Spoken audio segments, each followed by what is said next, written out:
All right, Jay, thank you. Well, lawmakers in Washington say the demand for the prostitution of children is growing. They're holding a congressional hearing about the issue, how it's affecting our community. Washington Bureau Chief Jacqueline Policastro takes us to the latest hearing on Capitol Hill, where victims are speaking out.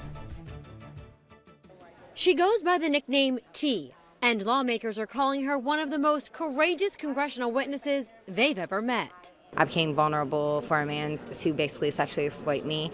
He lured me first on the streets, then the internet, and primarily anywhere he could. Withelma Ortiz Walker Pettigrew is using her story to help lawmakers better understand the issue of sex trafficking in our nation.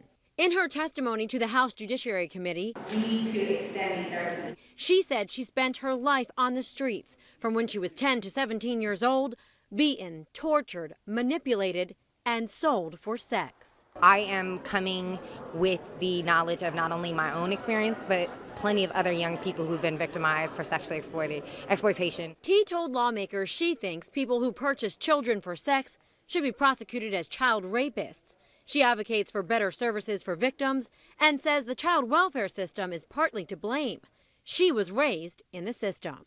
I don't think that there's enough supervision upon the funding that's given to serve and provide for the young people, and so it's often, manipulated or taken advantage of by caregivers. Right now, members of Congress tell us human trafficking in the U.S. is a $9.8 billion industry.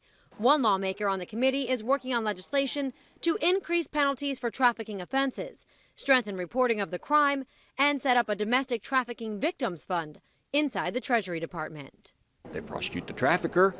Let's go after the customer, because it's all about money. Treat those individuals like criminals and make sure that they go to prison, and make sure that the days of boys being boys is over.